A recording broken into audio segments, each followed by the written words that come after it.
Sejam bem-vindas e bem-vindos a mais uma edição do Direito Bancário em Debate. Encontros semanais das quintas-feiras que eu tenho contigo para discutir, debater, aprender sobre direito bancário e sua aplicação prática na advocacia, em especial na advocacia diferenciada. E para você que está aqui, um bom dia. Dr. Carlos Eduardo, grande amigo defensor, doutora Michele, a doutora Dayana, AKF Advogados, doutor Faisal, muito bacana, doutor Ivan Fernando, vocês que estão aqui, estiveram comigo ontem no nosso curso de advocacia contra a blocklist.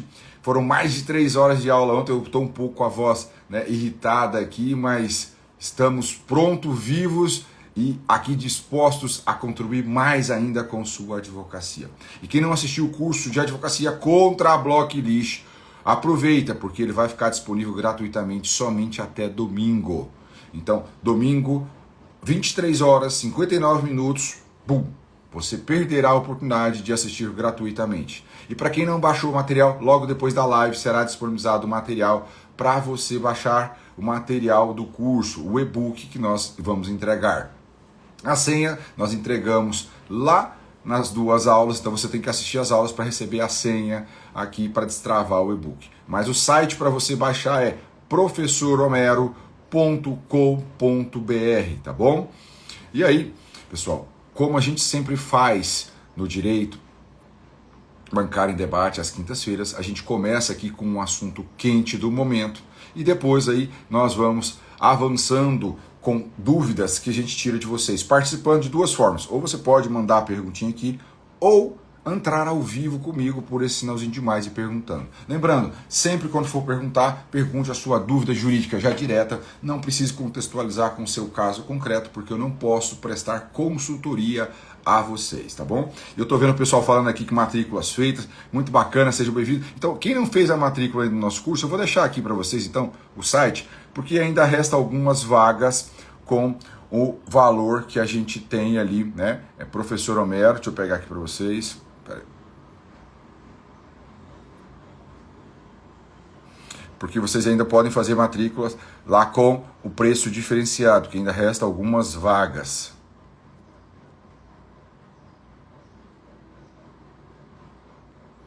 Professor Homero. E se vocês têm alguma dúvida, falem com o time do suporte, tá? Eles vão ajudar vocês aí com relação à forma de pagamento, eles vão auxiliar em tudo isso para vocês, tá? Este aqui é o link para vocês. Perguntando sobre boletos, né? Fale com o time das recursos, tá bom? Para que eles possam aí auxiliar vocês sobre isso, tá bom? Entre aqui no site para baixar o material e fazer a sua matrícula. O assunto que eu quero tratar hoje aqui, eu até separei o recurso, é o RESP, anotem, 2.077.278. Repetindo, RESP 2.077.278. O RESP que trata de golpe do boleto falso. Um assunto que as pessoas ainda sofrem, é um assunto que eu ainda não recomendo a prospecção, mas eu tenho que falar com vocês para manter vocês atualizados sobre o assunto, para fazer este caminho diferente com vocês. A gente não entrega esse conteúdo no curso porque eu entrego conteúdo no curso que a gente entende que vai trazer muito resultado para a sua advocacia. E eu vou comentar esse julgado novo do STJ. O STJ vinha entendendo que esses golpes do boleto era responsabilidade exclusiva do consumidor ou responsabilidade exclusiva de terceiro, excluindo a responsabilidade do banco, porque aquilo ali seria um fortuito externo com base no artigo 14, parágrafo 3º do CDC. Porém, o STJ começou a mudar o cenário. E, graças a Deus, no último mês, o STJ tem várias mudanças interessantes que a gente vem entregando ali no nosso grupo do Telegram para as alunas, para os alunos, porque a gente sabe que a gente precisa mudar a jornada da advocacia. Só que, como eu sempre falo lá nos nossos bunkers, quando a gente fala de ação de boleto falso, gente, ela é completamente diferente do Pix, ela é completamente diferente do TED. Porque aqui nós estamos falando de base argumentativa em Lei Geral de Proteção de Dados conjugada com o Código de Defesa do Consumidor, conjugada com a Lei de Sigilo Bancário. Eu tenho que conjugar esses 3 cenários. Não é qualquer vazamento de dados que seja a responsabilidade das instituições financeiras pelo golpe do boleto falso. E eu separei aqui um trecho do voto para que a gente converse, porque é muito importante. A relatora, sempre muito didática, a ministra Nancy Andrighi, ela trouxe o seguinte, deixa eu só colocar para vocês aqui entenderem onde eu quero chegar. Então é o seguinte, anotem isso, pessoal. Para que vocês possam alcançar êxito nas ações de boleto falso, você necessariamente tem que fazer uma medida muito importante. É a fase extrajudicial da advocacia. E como eu vou fazer essa fase extrajudicial da advocacia? Primeiro ponto, notificar a instituição financeira com base na Lei Geral de Proteção de Dados. Lá no artigo 9º da LGPD você vai pedir o relatório de tratamento de dados que aquela instituição financeira faz com o seu cliente. Repetindo, fundamento, artigo 9º da LGPD, notifica a instituição financeira pedindo a ela o relatório de tratamento de dados da LGPD. Este é o primeiro ponto que você vai colocar na sua notificação. E aí o artigo 9º ele traz vários dados que vocês precisam constar na sua notificação. Segundo ponto, que deve constar necessariamente ali da sua notificação. Você vai pedir o log da conta bancária a partir da qual foi extraído o boleto bancário. Não é o log de todo o período, não. É do período em que houve o pagamento ou o contato do cliente com a instituição financeira. Então, pelo menos ali uma semana. Por que o log, pessoal? O log, ele é o registro imutável que tem ali de tudo que aconteceu naquela conta bancária no seu background. Então, por exemplo, se você ligou para o banco para pedir aí negociação porque estava atrasado parcelas, e o gerente entrou na conta e consultou, olha, o que foi feito naquela conta de movimentação? Se o gerente, por exemplo, acessou aquela conta mesmo sem qualquer contato seu e verificou informações relacionadas ao seu contrato de financiamento, então ele vai ter ali como se fosse o DNA da conta bancária. Então você vai pedir relatório de tratamento de dados e o log daquela conta. Isto é muito, muito importante, pessoal. Porque senão você vai perder a ação de fraude no boleto falso. Pediu essas 2 informações. Qual outra prova que eu preciso buscar para entrar com a ação de boleto falso?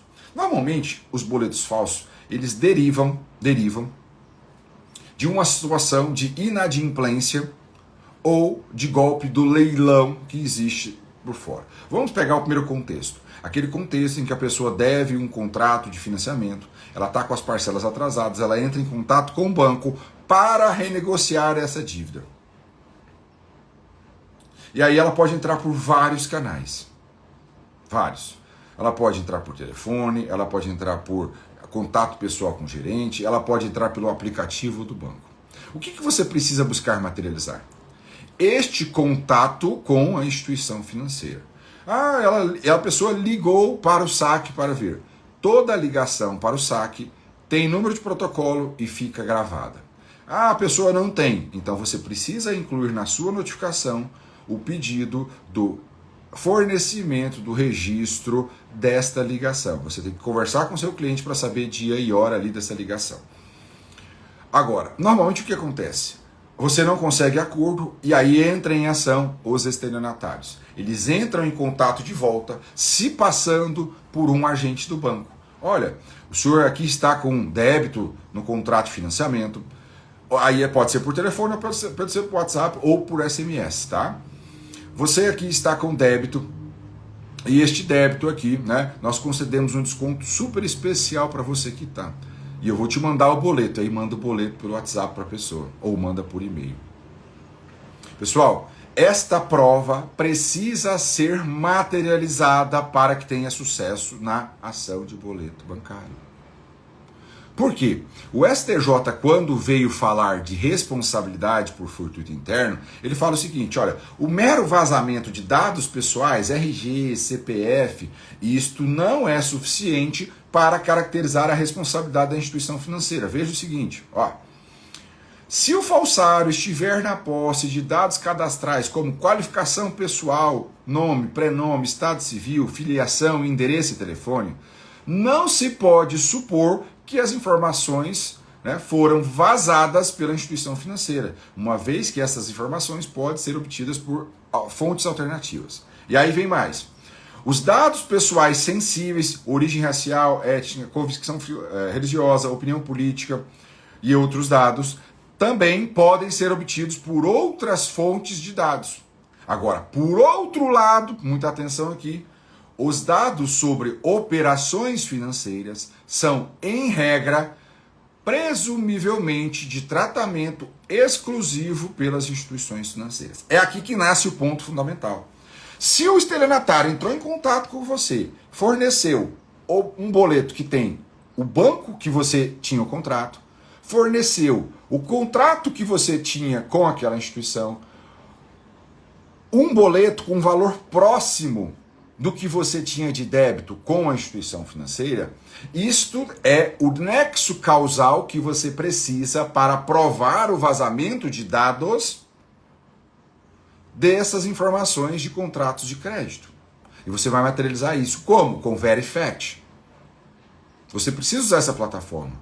E aí usa o Verifact na sua produção de provas, e aí você vai ter mais chance de êxito na sua demanda.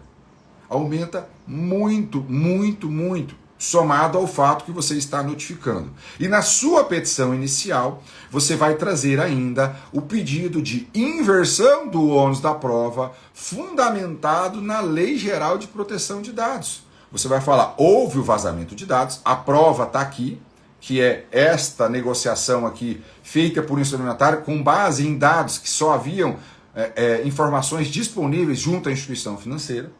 Então, o juiz inverta o ônus da prova para o banco provar o contrário.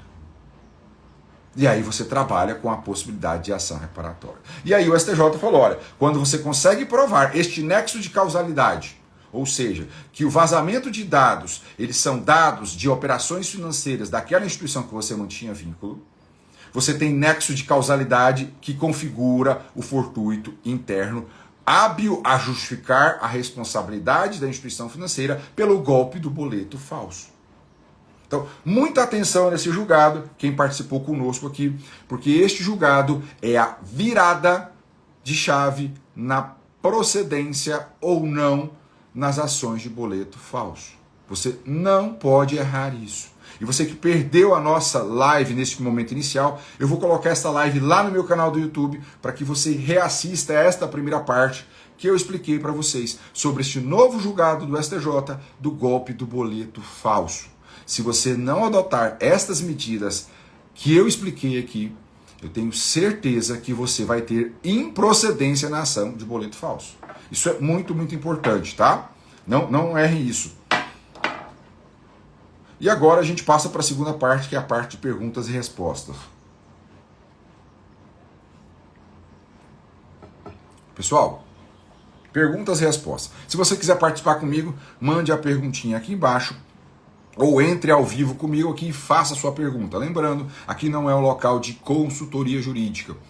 Nós tiramos dúvidas jurídicas que você tem, né? E aí você não precisa contextualizar, no meu escritório eu tenho um cliente. Não, pergunta o seguinte, olha, como eu argumento sobre este assunto? Por que o banco responde por este outro assunto? É assim que deve ser a pergunta, tá bom? Esse é meu combinado contigo. E você que está aqui, que ainda não fez a sua matrícula no nosso curso de advocacia bancária diferenciada, restam as últimas vagas com descontos incríveis de mais de R$1.000 e ainda parcelado em 12 vezes. Basta clicar no link aqui, tá? Para que vocês façam as suas matrículas e aproveitem esta última oportunidade de se matricular aí no nosso curso de advocacia bancária diferenciada, tá bom? Então não percam essa oportunidade. A live vai estar salva aqui no feed e também lá no nosso canal do YouTube. E lá no canal do YouTube, melhor, vai ter transcrição da live. Então é importante isso. todo DBD nosso, a gente coloca ali para vocês, né, a transcrição da aula para que vocês consigam aí facilmente obter o material. Então vamos aqui para a primeira perguntinha do dia, a gente colocar aqui para vocês. Vamos lá, quem quer? Dr. Luiz Henrique.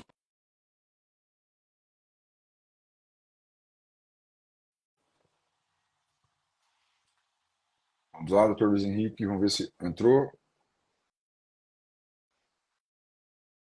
Foi. Bom dia, doutor, tudo bem? Bom dia, doutor. Tudo bem com o senhor? Ótimo. Oi. Como é que tá? Oi. Doutor, minha pergunta é sobre o repetitivo 1132, Certo. sobre notificação, né?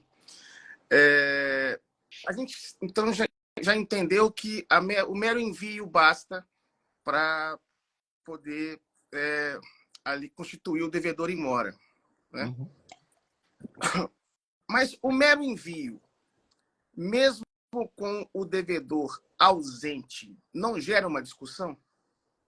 Boa pergunta, doutor, porque assim, este assunto, né, do tema 1102, que falou que os bancos, no processo de busca e apreensão, não precisam provar o recebimento pelo consumidor contratante daquele crédito. Basta o envio ao endereço cadastrado no contrato. Isso é muito importante, esse é o primeiro ponto. Tem que ser o endereço constante do contrato. Então, por exemplo, se a notificação ela tem falha na descrição do endereço, essa notificação é nula. Segundo, se o consumidor atualizou o seu endereço e o banco ainda assim mandou no seu contrato, é nula também. Não vale, não constitui mora. Terceiro cenário, né? Mesmo estando descrito corretamente, prova-se, olha a situação diferente.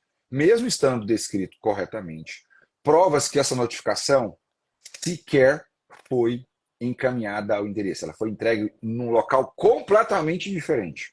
Veja, há uma presunção de que o envio é suficiente, perfeito? Mas não é uma presunção absoluta, doutor. Não pode ser absoluta.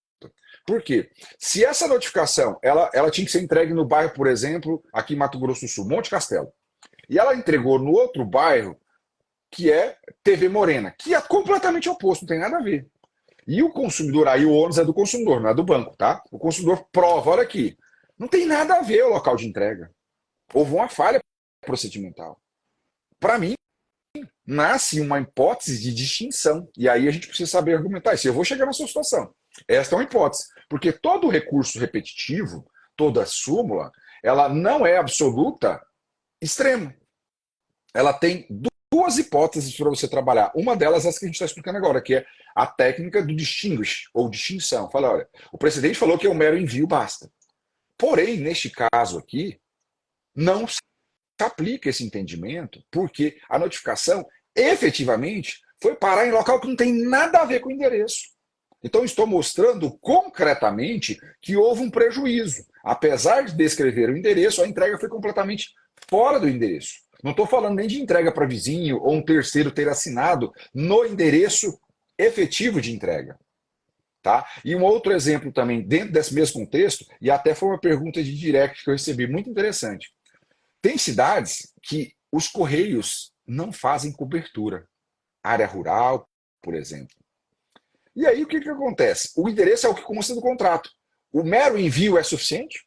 Também, para mim, é a hipótese de distinção. Porque não tem entrega postal, então era uma entrega impossível. Lembra quando a gente fala no direito penal de crime impossível? É a mesma coisa aqui. Essa notificação nunca seria entregue àquela pessoa, porque não tem serviço postal.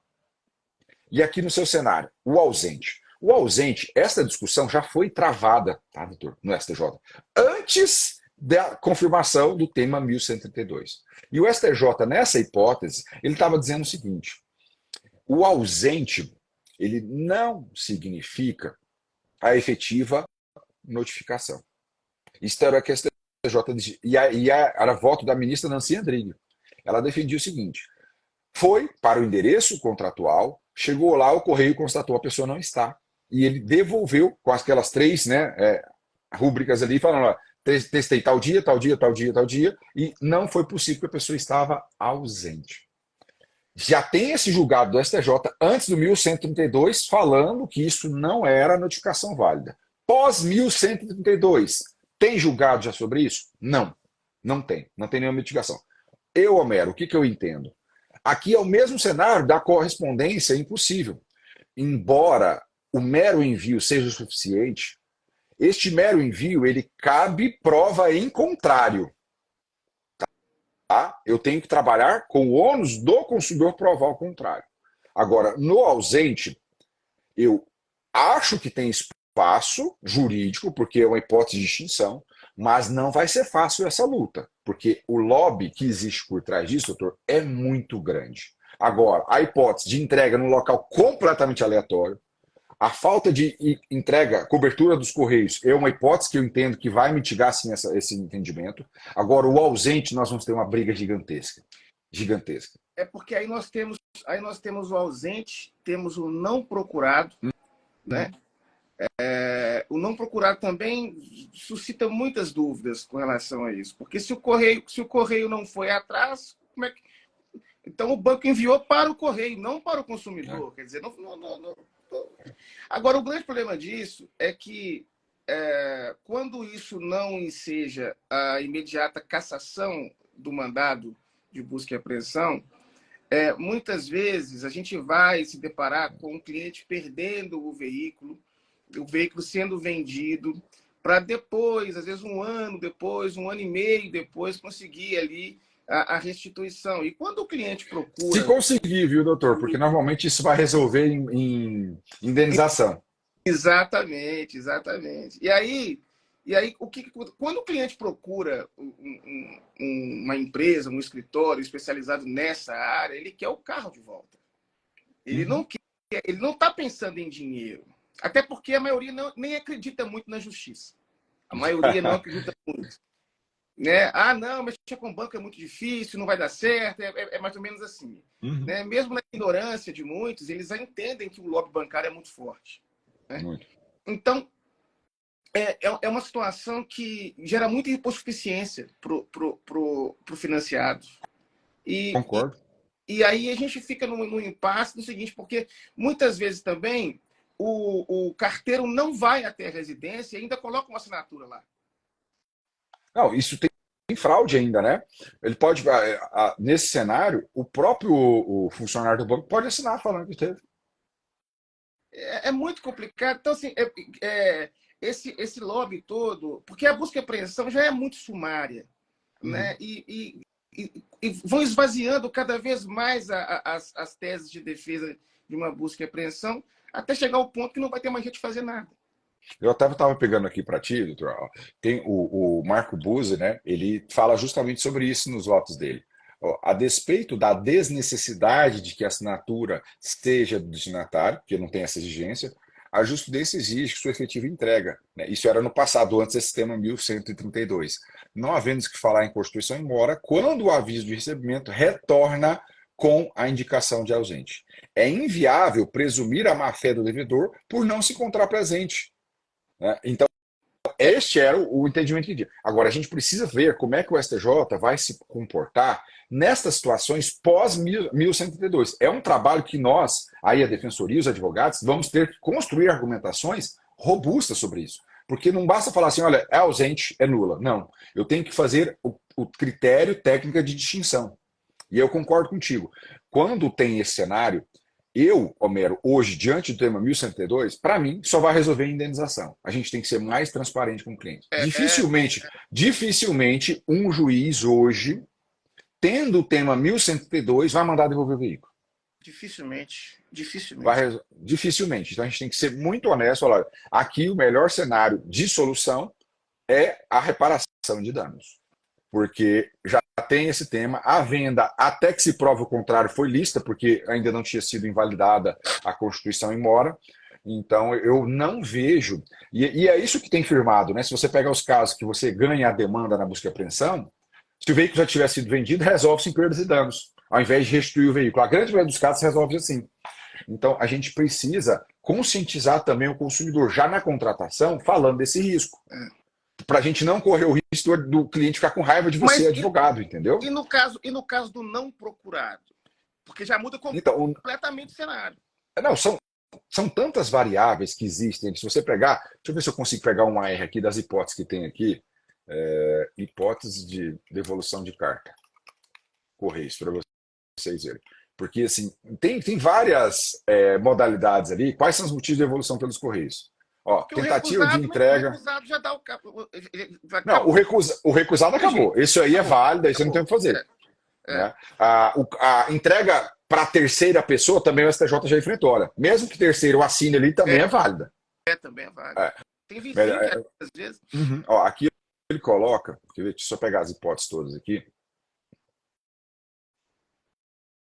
Ó, tentativa de entrega não efetuada.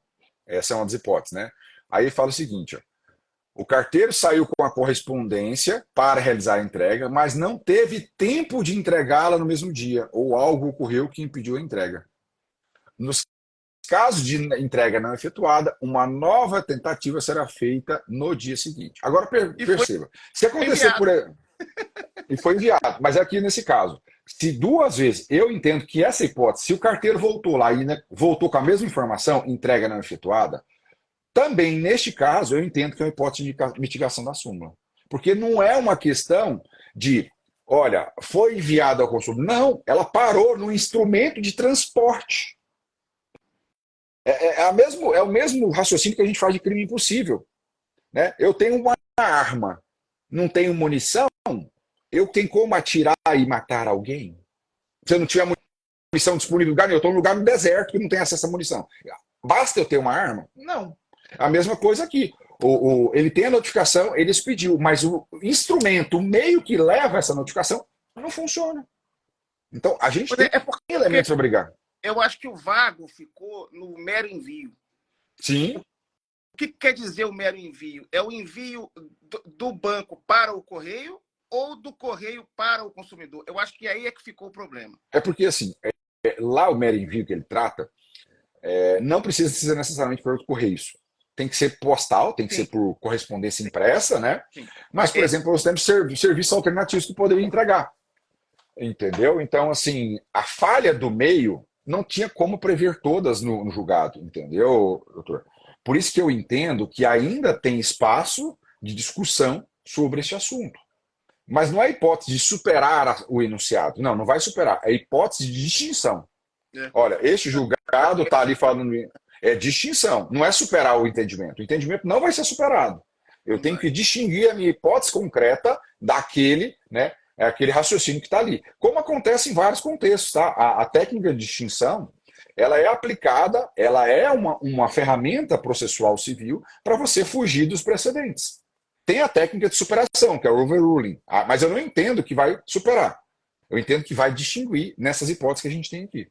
Tá? Isso tudo, né, é um assunto que a gente ainda vai ter que trabalhar dia a dia dali, né? São coisas novas, né? Pós-tema 1132. Infelizmente, a gente não tem segurança jurídica ainda neste cenário. Por isso que eu aconselho, converse com o cliente, se o carro for apreendido, neste cenário, a probabilidade de resolução da questão é via indenização e não restituição do bem.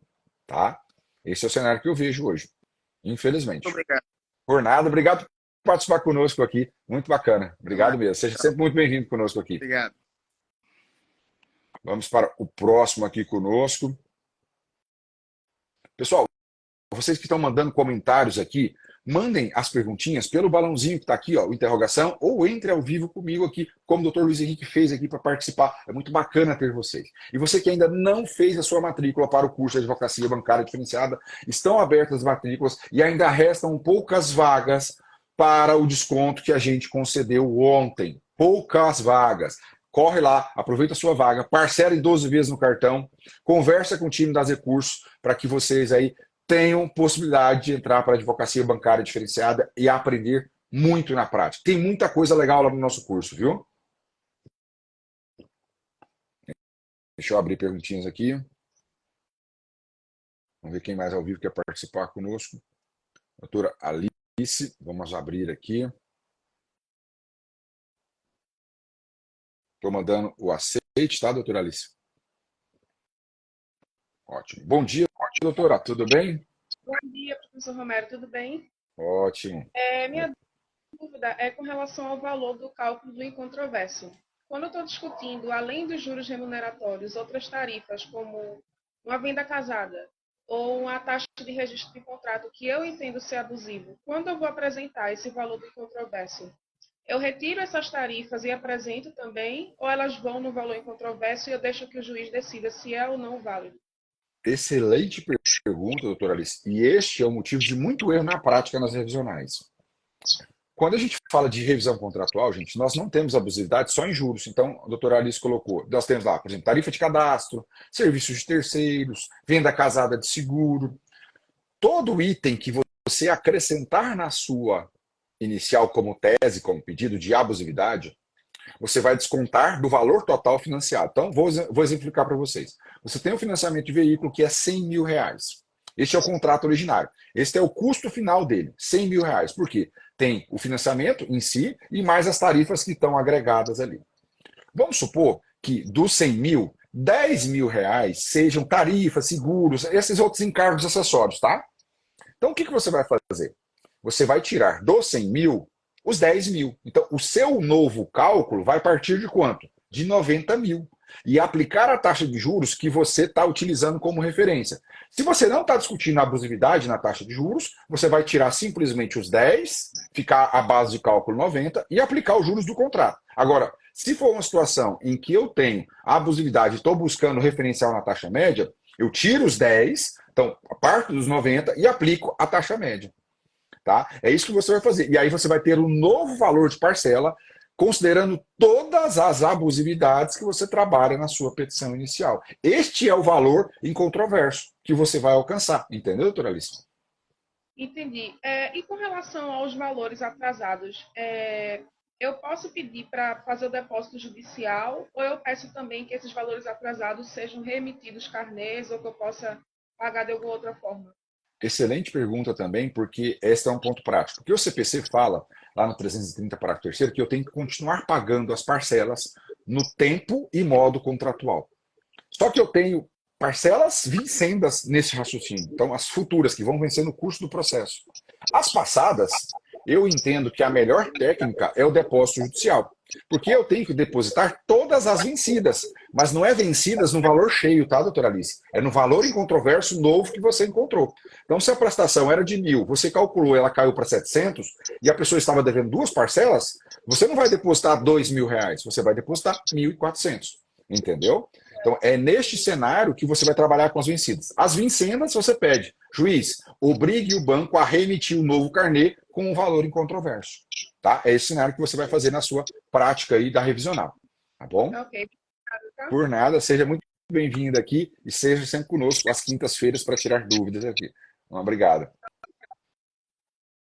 Vamos para a próxima participante. Vamos ver quem quer participar ao vivo conosco aqui, ó. Entra aqui, aperta o sinalzinho de mais para a gente tirar sua dúvida sobre a advocacia bancária. Qualquer assunto da advocacia bancária em favor do cliente, é óbvio, não é advocacia em favor dos bancos, a gente está aqui à disposição para tirar dúvidas de vocês, tá bom?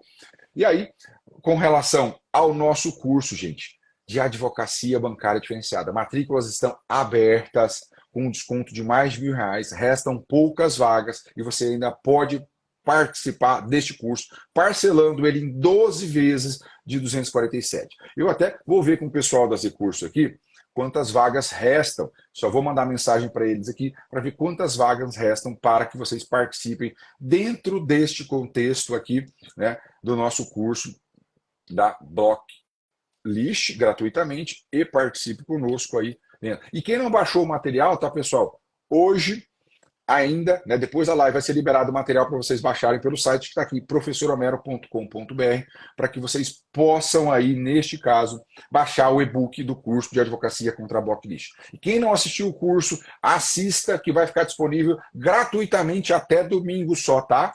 Somente até domingo, depois é só para quem for aluno do curso de advocacia bancária diferenciada. Tá bom? Vamos ver se tem mais perguntinhas aqui. Vamos ver quem vai participar. Doutor Ariovaldo. Vou aceitar aqui, doutor Ariovaldo. Lembrando, sempre perguntas objetivas sem contextualizar com o caso do seu escritório, por favor. Vou abrir aqui.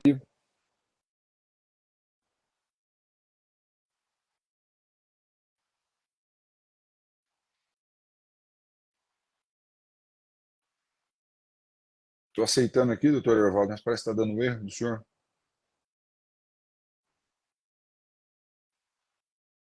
Não está indo. Vê se está. Tenta sair de novo, doutor Hervaldo. Sai e entra na live, porque daí eu tento colocar para vocês, tá? Fica mais fácil aí para vocês conseguirem.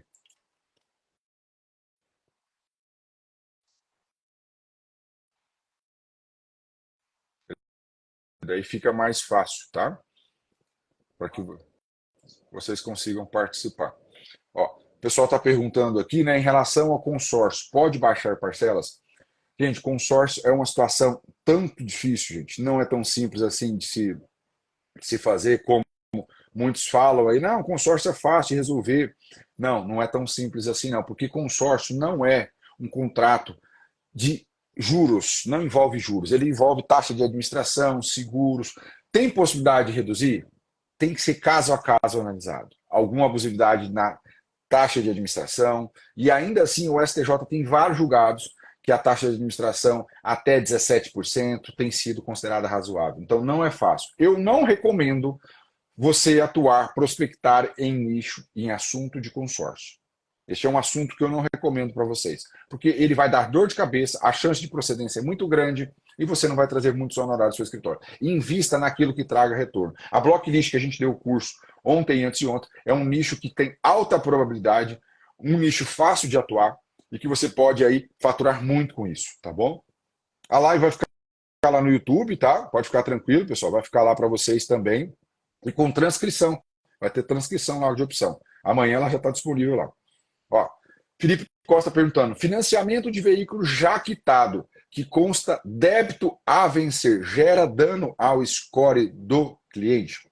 Pessoal, toda a informação de crédito e débito que a pessoa, por exemplo, paga com atraso, ou que o banco anota que ela está atrasada, vai ter impacto no score. Então, por exemplo, a pessoa está com o veículo quitado, mas consta que tem um débito a vencer, isto vai impactar sim no score. Vai impactar, isso é comum. Então, se você já quitou o contrato e mesmo assim o banco coloca que você está numa posição de devedor de obrigações, esta informação é uma informação ilícita, porque a obrigação está quitada. Se é ilícita, ela mancha o score da pessoa. Se mancha o score, esse caso, na minha compreensão, viola a lei do cadastro positivo, viola o Código de Defesa do Consumidor e, consequentemente, abre espaço para a reparação de danos com base no fato do serviço. Artigo 14 do CDC. O contrato ultrapassou o mero objeto e atingiu a pessoa do consumidor. Então, nós temos os elementos da responsabilidade consumerista. Tá bom, doutor Felipe? Vamos lá. Próxima. Doutora Bárbara, você por aqui. Uma honra ter você, Bárbara, querida perita que a gente tem aí, né? Já fez curso com a gente, hoje já dá aula aí, 3x4 no Brasil, doutora Bárbara. Prazer ter você por aqui. Um grande abraço. Deixa eu ver se tem mais perguntinhas aqui, pessoal, participar. A opção, pessoal, de perguntas aqui, eu acho que está com problema, tá? Não estou conseguindo abrir. Então, mandem aqui no chat que eu vou responder. Doutor, aqui pergunta Fan Ferracini. Financiamento de veículo não quitado. Como verificar se há ou não ilicitude ou reivindicações para serem feitas? Primeiro ponto, o fato de o financiamento não estar quitado ou o fato de estar em atraso às prestações não impede revisional. E não muda, gente, a questão das abusividades. A abusividade contratual não depende da situação de cumprimento das obrigações por parte do tomador do crédito, ou seja, do consumidor. O vício ele já nasce no contrato, por exemplo, taxa de juros, tarifa de cadastro, tarifa de registro de contrato, tarifa de avaliação, venda casada de seguro, venda casada de título de capitalização. Tudo isso pode ser analisado no seu contrato. E ainda tem os encargos do período moratório. Aí nós temos, né, a grosso modo, obviamente falando, comissão de permanência, juros de mora, multa moratória e juros remuneratórios da mora, que você precisa trabalhar aí na análise. Então, estando quitado ou não, eu posso sim entrar com a revisional. Quando que eu não posso entrar com a revisional? Quando prescreveu. Então, está prescrita a obrigação, eu não posso entrar mais. Quando que opera a prescrição para a revisão de um contrato bancário? 10 anos depois de a sua assinatura. Este é o prazo que o STJ tem dado para estas situações. Tá bom? Tem mais gente aqui. Lembrando, gente, as vagas para o nosso curso de advocacia bancária estão abertas e eu quero você lá comigo, tá, pessoal? Deixa eu só pegar.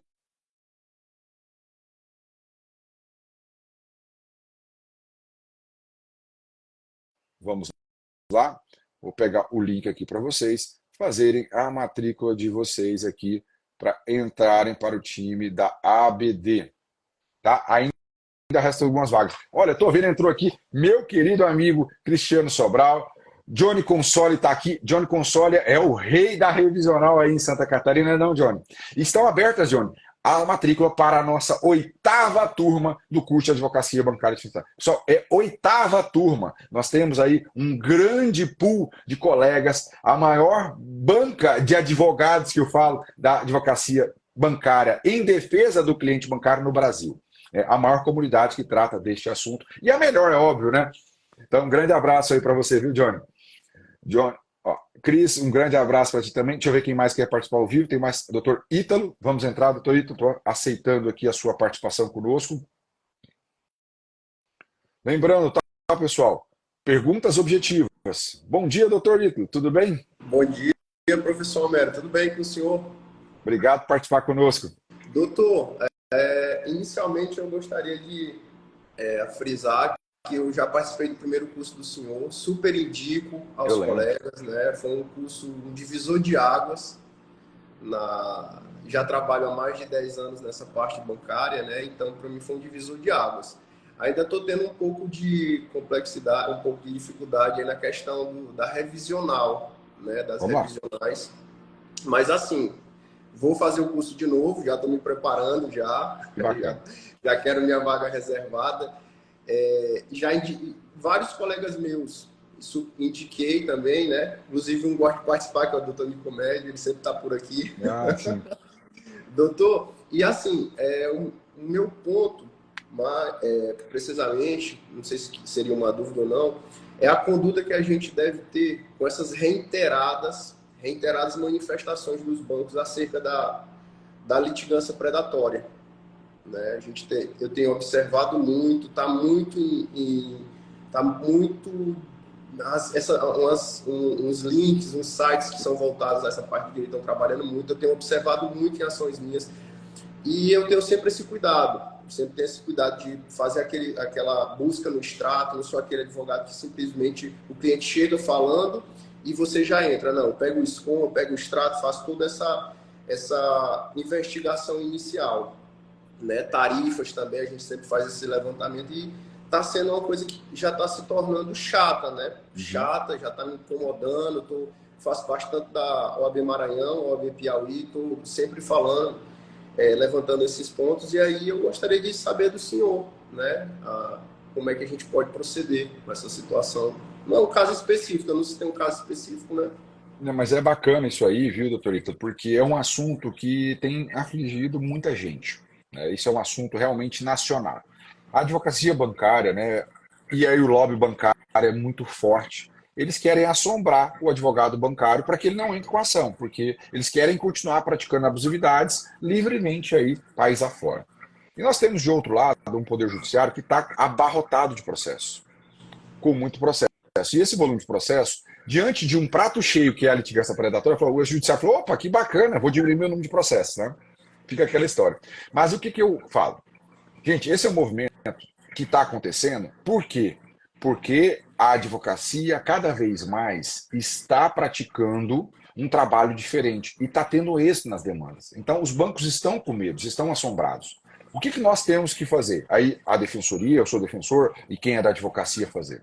Primeiro, como você tem feito, procurar o AB assim que é acusado de litigância predatória, reclamar da situação.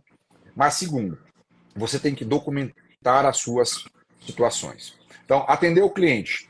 Pega a procuração específica, anotando que vai entrar com ação para aquele banco X.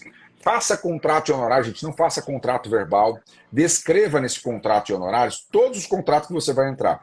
E a gente costuma falar isso, e o doutor Ítalo tocou nesse assunto, né, que ele investiga, vai atrás.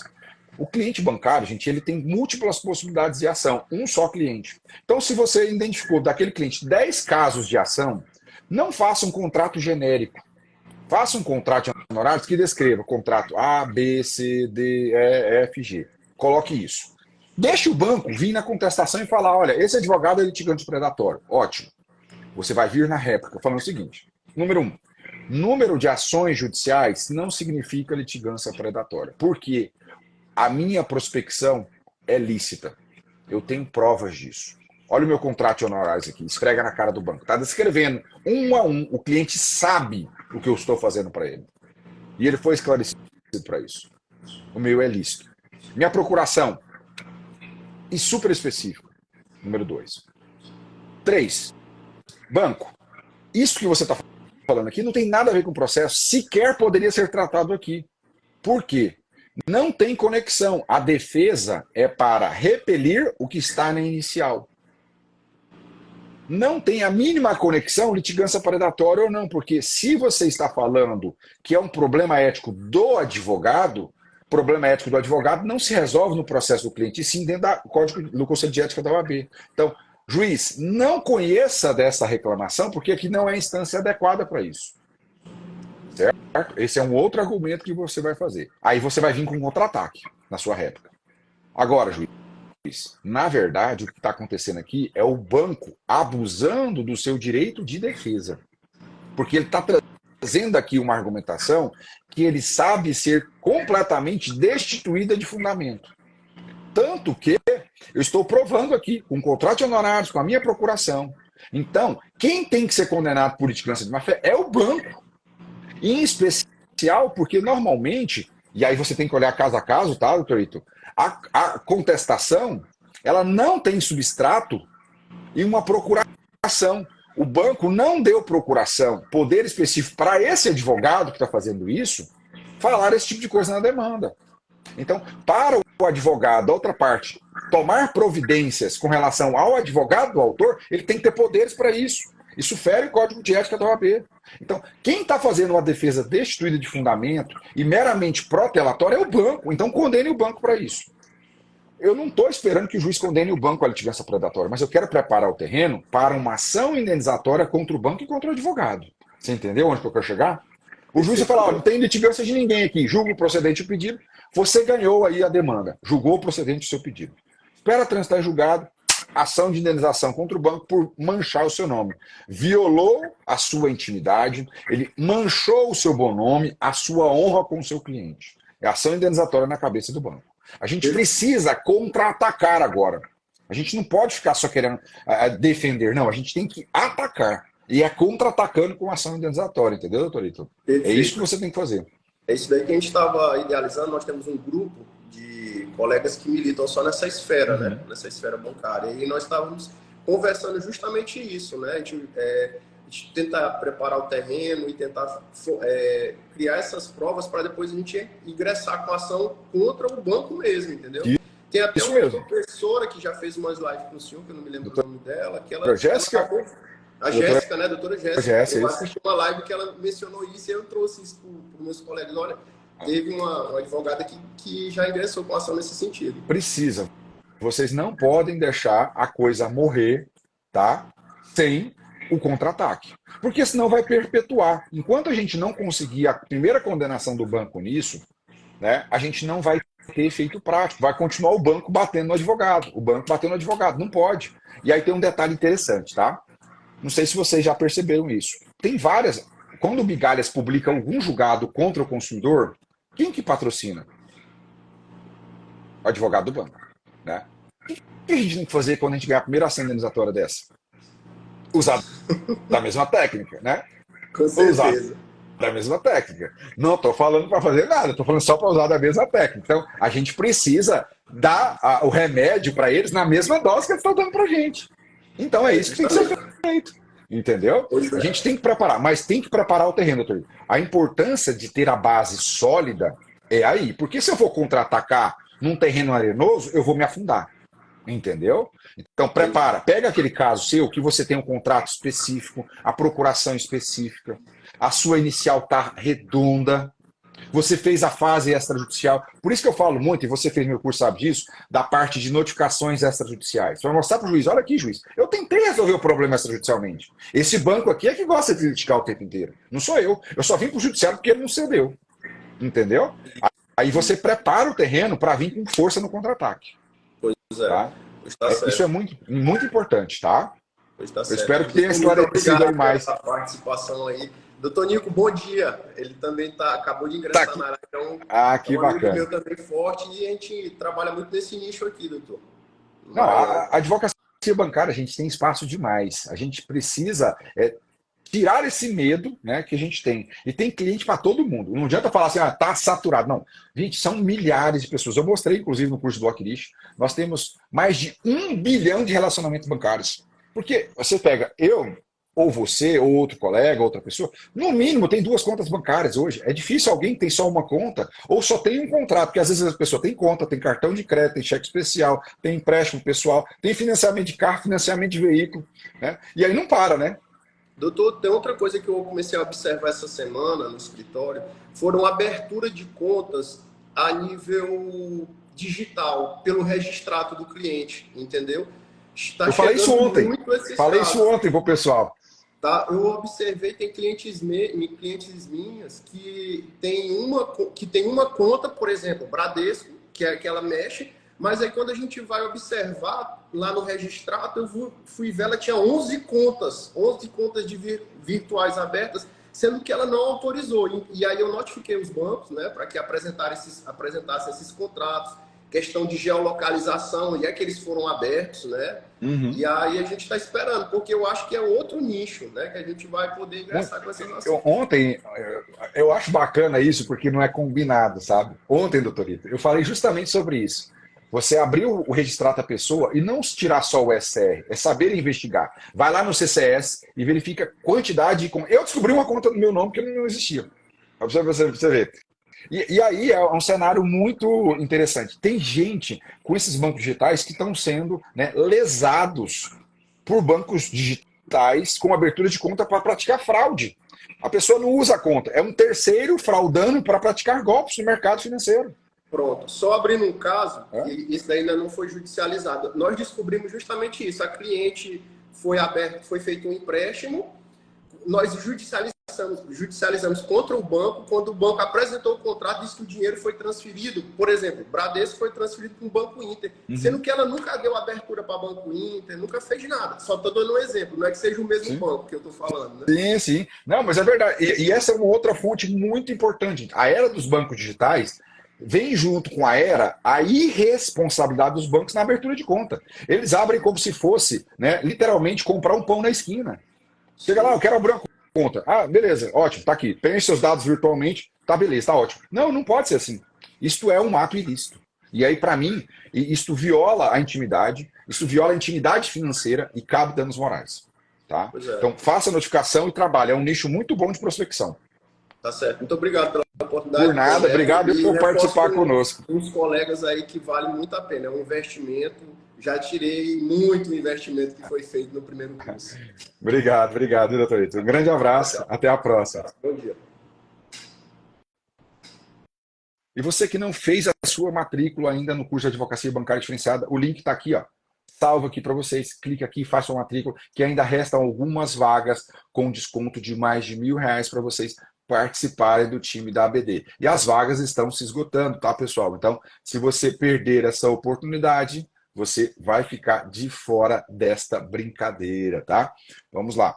E para baixar o material da aula de ontem, nesse site também você consegue baixar o material, tá lá no final da página, para você baixar o e-book. E para pegar o e-book, não basta só fazer o download, você tem que ter as senhas que eu entreguei no curso de Advocacia contra a Blocklist, que vai ficar disponível o seu replay, tudo acessível por meio desse site até domingo, tá bom?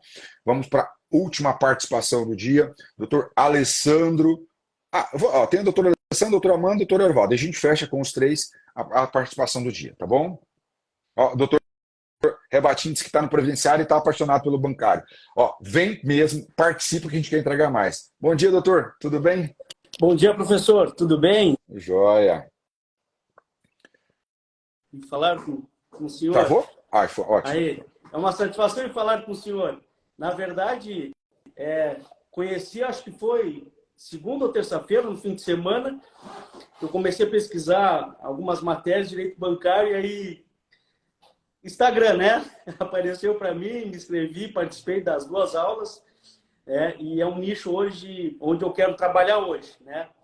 Na verdade, eu estou esperando entrar uns honorários para mim poder pagar à vista. Não, porque eu estou fazendo... já faz o parcela. Vamos fazer o seguinte, vamos fazer diferente.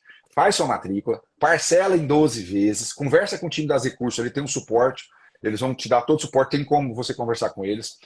Tenho certeza que com a prospecção que você fizer no digital de 30 dias, você pagou o investimento. Eu tenho quase certeza, doutor. Eu tenho quase certeza. Eu vou fazer isso, então, que até perguntei ontem para as meninas, né? O parcelamento, já como antecipar as parcelas, enfim. Mas, daí, assistindo às aulas, né? Eu tenho certeza que é o nicho mais interessante hoje para se trabalhar. Na verdade, eu estou fazendo o curso avançado do professor José Andrade, né? Sim, bacana. Daqui do meu estado. Exato. Né?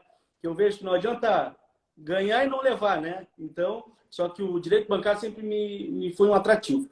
Daí eu tenho 2 perguntas bem diretas, assim, em razão das aulas que eu assisti ontem, né? Uma aquela notificação extrajudicial de alguma negativação indevida, né? Que se faz para o banco pedindo para que se exclua a negativação e, ao mesmo tempo, uma indenização. No caso do banco, fazer a exclusão, mas não indenizar. A gente segue com o processo, né? Segue com o processo porque o ato ilícito já foi praticado. Isso. E a exclusão do banco, aí que tem o pulo do gato. A exclusão do banco é um ato de confissão. Porque ele está reconhecendo que ele errou, entendeu? É uma confissão extrajudicial, porque o comportamento do banco ao atender a notificação e excluir, ele reconheceu que foi um ato ilícito. É melhor ainda. A gente coloca a indenização como um plus ali, né? Para forçar o banco. Mas a exclusão já é um ato de confissão. Isso não afasta o dano moral. Perfeito, sacramenta, né, a culpa, né? Perfeito. E uma outra questão, professor, na verdade é até uma questão minha, tá? Do registrado. Sim. Eu estou com uma dívida lá numa financeira e quando eu puxei, tá com um X, né? Tá com um X. Pelo que eu entendi, o senhor disse ontem que poderia, em razão de alguma ação judicial, que tenha promovido, né, contra o consumidor. Mas, a princípio, eu não tenho nenhuma ação contra mim ainda, contra a minha pessoa, desse banco. Não é ação do banco contra você. Tá? O X, e é bem fácil você entender o X pelo seguinte, porque o próprio relatório ele vai te explicar. O X tem 2 hipóteses. A segunda hipótese é raríssima. Pode ser que você esteja nessa hipótese raríssima que existe. A principal hipótese é, eu ajuizei uma ação contra o banco para desconstituir o contrato. E aí o juiz ou deu uma tutela provisória ou uma sentença falando, não, aquela dívida não existe. Aí aparece o X. A segunda hipótese é quando o banco reconhece que ele fez cagada. Tá? Que houve violação. Por exemplo, aquelas hipóteses de empréstimos não solicitados, né? Ou fraude na contratação. O banco, por si só, ele já reconhece o problema. Então, ele pode lançar o X lá. Isso está no... Pega seu relatório do ESR, na última parte tem uma legenda. Isso. E são as 2 hipóteses que tem. Violações, ele coloca lá, violações ao Código de Defesa do Consumidor. Essas violações são justamente a hipótese que o banco reconhece que houve falha na contratação. Então, essas são as 2 hipóteses. O X são esses 2 cenários, não tem outro cenário, tá? E esse X não aparece para outras instituições financeiras, é só para você. Não aparece para outra. Mas, na verdade, eu não entrei com eu não tenho nenhum pedido ajuizado. Então Mas pode ser que alguém tenha feito um contrato fraudulentamente no seu nome, cuidado com isso. E o banco viu que ocorreu uma cagada aí, um problema, e aí ele foi lá e suspendeu o contrato.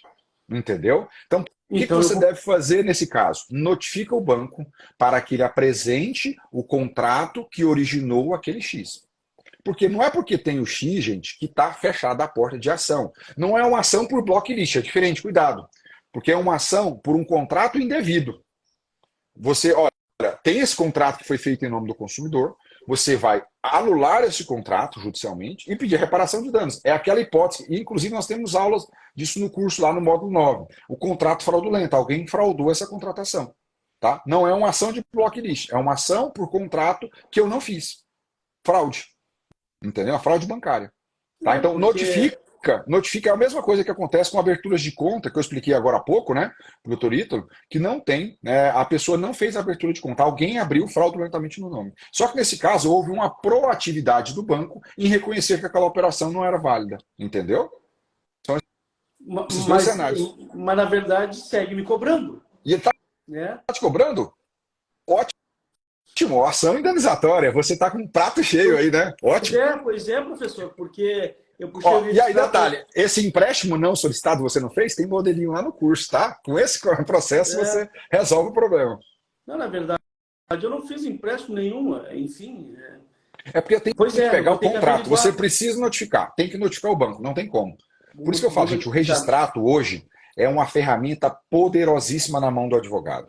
Porque ali você tem os últimos 60 meses de relação bancária para apurar um monte de contratos que a pessoa sequer lembra que existiu ou que nunca fez. E é o seu caso. O exemplo aqui é a prova viva. Você não fez o contrato. E aí nasce a oportunidade de ação judicial contra o banco para desconstituir o contrato e ainda reparar os danos extrapatrimoniais. Mas faça a notificação extrajudicial, tá? Pois é, eu resolvi entrar nessa live justamente por isso, porque quando falou nas aulas, né, e é um caso meu, e até então eu não tinha compreendido bem essa situação, Sim. né? Perfeito. E a outra, por fim, professor, tem alguns colegas que estão vendendo um serviço de liberação do nome no SPC Serasa, sem quitação da dívida. Procede isso? Olha, quem me conhece sabe o que como eu trabalho. Eu não sou vendedor de sonhos. Tá? Eu não vendo. E tanto é que tem ações que eu não trabalho. O primeiro assunto que eu trabalhei na live de hoje foi boleto falso. Esse assunto não tem no meu curso. Por quê? É um nicho que eu não recomendo prospectar. A chance de improcedência é altíssima. Pois é, professor, sabe que... Então, assim, eu fui procurado já por uma pessoa assim para fazer parcerias. Eu não faço parceria porque eu sou defensor público, né? Não posso advogar particularmente. E este é um assunto um tanto quanto... Eu vou dizer o seguinte, né? Que é uma tese que eu não conheço. Tá? Eu quero ser bem honesto contigo, é uma tese que eu não conheço, porque eu não vejo fundamento para a gente... Vamos pegar abstratamente. Existe anotação no SPC no meu nome. Eu devo aquela dívida. Eu não paguei. Quais são as hipóteses de exclusão daquela anotação? Primeira, falta de notificação antecedente. Esta hipótese é uma hipótese muito forte. Porque não teve a notificação, então é irregular. Esta hipótese eu consigo excluir. Mas isso impede o banco de voltar a negativar? Não. Basta ele notificar, né, via Serasa ou SPC, e ele volta a notificar, porque a dívida existe. Então é uma limpeza temporária. Tá? A falta de notificação é uma limpeza temporária. Agora, qual outra situação? Eu não tenho essa dívida. Se eu não fiz a dívida, aí cabe limpar o nome. Agora, se eu estou devendo, não tenho o que fazer. Ou o último cenário, que é a dívida prescrita. Tá? É os 3 cenários que eu entendo possíveis em você trabalhar. Fora isso, aí eu preciso que alguém me apresente essa tese, porque confesso a você que eu não vejo espaço de atuação. Pode ser ignorância da minha parte, tá, doutor? Pode ser, eu não sou o dono da verdade e nem conheço tudo, mas eu não vejo espaço tecnicamente. Eu estudo bastante direito bancário, mas eu não vejo espaço para isso. Pois é, professor, sabe assim que essa colega, na verdade, procurou fazer uma... Ela dá garantia, no entanto, dá garantia nos contratos de honorários. De 30 a 45 dias, o nome está liberado na praça de novo perante SPC e Serasa. Não do Banco Central, né? Não na blocklist, mas do SPC e Serasa para ter crédito de novo. Ela dá essa garantia. Então, eu fiquei me perguntando, assistindo suas aulas, né? Que é o conhecimento mais aprofundado, eu não vi em nenhum momento algo que pudesse, né, ter esse viés e dar garantia. E garantia, mas como é que lembrando, faz, né? Advogadas e advogados não têm obrigação de resultado. A gente não pode nem garantir resultado, né? É um problema sério. Na verdade, ela salvo engano, ela não é advogada, ela trabalha num escritório financeiro, né? Ixi, aí é um problema. Aí você já entrou como diz outra, um buraco sem fim, né? É igual assessorias que existem, e aí, com todo respeito, aquelas assessorias que não são advogados, que falam que vão resolver o problema do financiamento de veículo. Pois é, professor, sabe que eu fiquei Tem que abrir o olho, literalmente abrir o olho, né? Porque ela dá garantia, falou, não, eu dou garantia 30 a 45 dias, o nome está liberado, e vida nova. E eu falei, mas como isso não... Eu falei, através de ação judicial?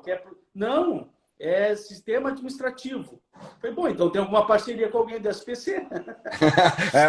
Boa, a expressão foi boa, parceria.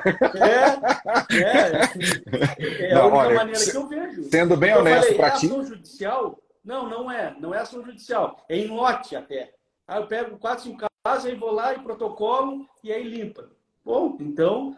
Esses mistérios eu ainda não conheço, né? Então vamos deixar para eles, né? O mistério. Não, essa história de vender sonhos, né? Eu sou bem honesto. E o que eu coloco, entanto, né? As soluções são essas, né? Eu não consigo ver outra. No entanto, que no contrato de honorários, né? Do escritório, enfim, lá deles, se não tirar o nome, ela devolve o valor dos honorários. E eu falei, pô. Mas ela garante que vai ficar permanentemente limpa ou só temporariamente? Não fiz essa pergunta, sabe? Eu não fiz essa pergunta.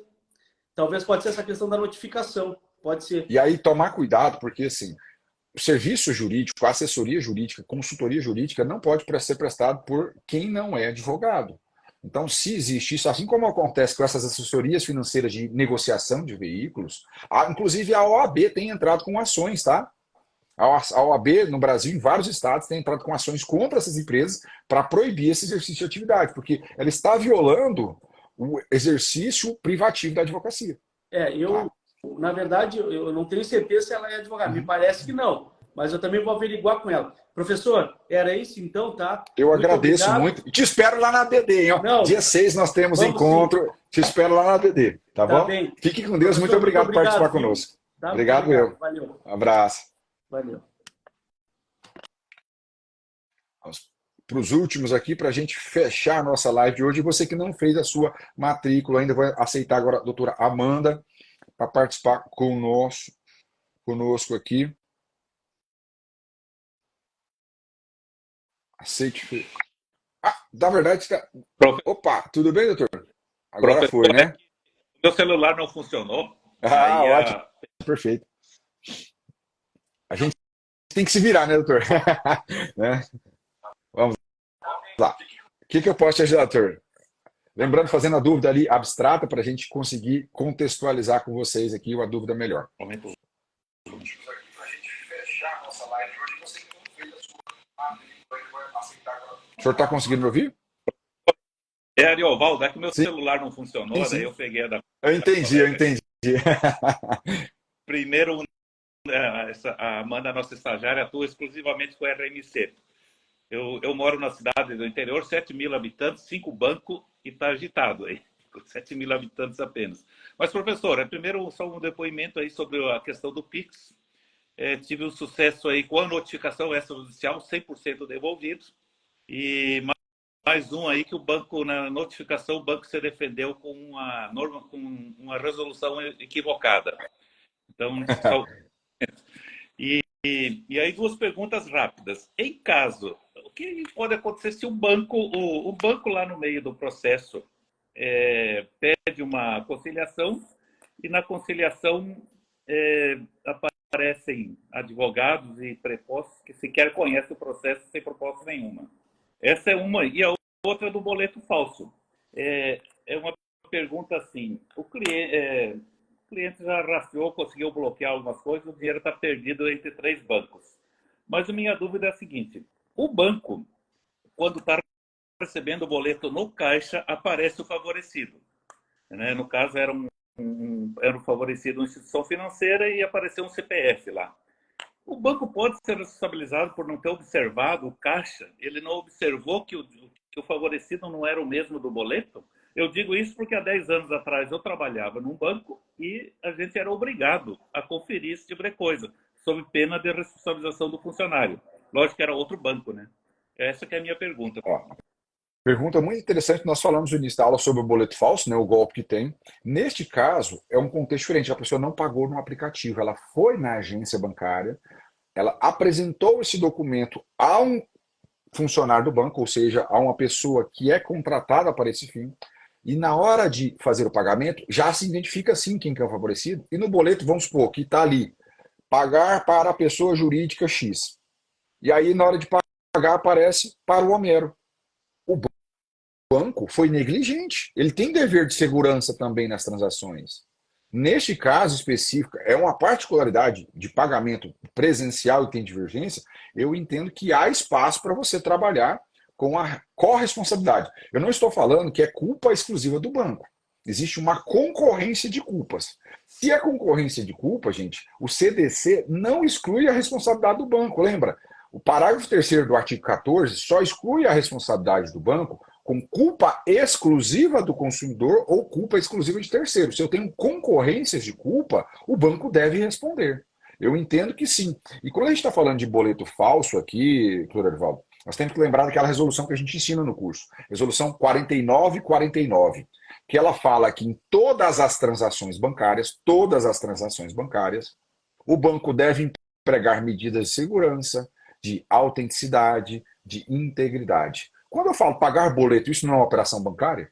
É uma operação bancária. Então o banco deveria empregar medidas de segurança. Uma delas é bater, fazer o cheque, quem está apresentado no boleto e quem de fato está sendo apresentado na tela do computador ali do correspondente ou do funcionário do banco. Então, eu entendo que há um grande espaço para isso. Existe certeza de ganho? Não tem como afirmar isso. Mas existe uma alta, né, relevância na sua argumentação. Eu entendo isso. É um cenário muito bacana de trabalhar. Agora, o outro ponto, né, que é os prepostos comparecerem em audiência e caírem de paraquedas, isso só acontece, na verdade. Oi? É pedido deles. A conciliação é pedido do banco. Infelizmente, doutor, este é um cenário que acontece Brasil afora. Quando eu estou falando de ações bancárias em geral, infelizmente as consequências são praticamente nenhuma. Nenhuma, porque só quando ele não comparece é que teria ali sanções, a multa, né? Agora, quando eu falo de ação de superendividamento, aí é um outro cenário. Quando eu falo de superendividamento, a própria lei fala, olha, aquele preposto que comparece em audiência sem poderes para transigir, e aí leia-se, aquele preposto que cai de paraquedas, não sabe de nada, é o mesmo que aparece sem poderes para transigir. É o mesmo, e você precisa pedir para constar em ata. Olha, este preposto aqui não sabia nem do que se tratava, então ele não tinha proposta nenhuma de acordo. E aí o que vai acontecer? Aplicar as sanções do CDC, que é suspender a mora daquele contrato, suspender os encargos, jogar aquela dívida para o final do pagamento, que ela vai ser crédito quirografário. Agora, nas ações bancárias comum, infelizmente, doutor Erivaldo, não vamos ter aí um reflexo muito grande prático. Não. Tá? Infelizmente. Curioso nesse caso é que é um golpe, é coisa de 400 mil de empréstimo falso, e o banco já reconheceu. Isso é bom. Só uma curiosidade sobre esse do boleto falso, o cliente conseguiu bloquear no banco recebedor, conseguiu bloquear, o banco disse que repassou para um terceiro banco, e o terceiro banco disse que repassou para o banco inicial, mas não apresenta a prova. Mas só assim, tá mais ou menos fácil. Mas ele conseguiu bloquear a tempo os valores, e é uma questão... É porque o boleto tem um prazo de compensação, né? Diferente do Pix, que é instantâneo. Quando eu faço o pagamento do boleto, ele não compensa na hora. Se a minha contestação a essa transação via boleto, ela ocorre nesse intervalo entre a compensação, você consegue aí ter elementos, né, para travar a operação. Então, ajuda muito. Quando a reclamação é muito rápida, né? Isso, foi travada, só que faz um ano que ele tenta conseguir o dinheiro de volta e está perdido no meio aí. Mas muito obrigado, professor. Parabéns. Eu que agradeço. Né? Obrigado por participar conosco aqui. Né? Até a próxima. Até. Tchau, tchau. E para a gente fechar a nossa live de hoje, eu quero agradecer a todos vocês. Lembrando, as matrículas do nosso curso de Advocacia Bancária Diferenciada estão abertas. Restam pouquíssimas vagas com desconto. Pouquíssimas vagas com desconto. Então, clique no link que está aqui, o link está na minha bio, para que você possa fazer a sua inscrição com condições diferenciadas, receber os bônus todos que estão lá no curso, para que você tenha condições. E o curso de Advocacia contra a Blacklist, que é totalmente gratuito, você poderá assisti-lo gratuitamente ainda até domingo. Depois ele vai sair do ar, vai ficar somente exclusivo o acesso aos alunos e alunas da Advocacia Bancária Diferenciada, certo? E eu agradeço a cada um de vocês que estiveram comigo aqui. Até a próxima. Segunda-feira teremos live novamente para a gente tratar de assuntos quentes com vocês aqui, tá? Fiquem aí atentos das novas programações de lives nossas, para que vocês aprendam cada dia mais com a advocacia bancária. E quem não assistiu essa live poderá assisti-la lá no nosso canal do YouTube depois. Muito obrigado, fiquem com Deus.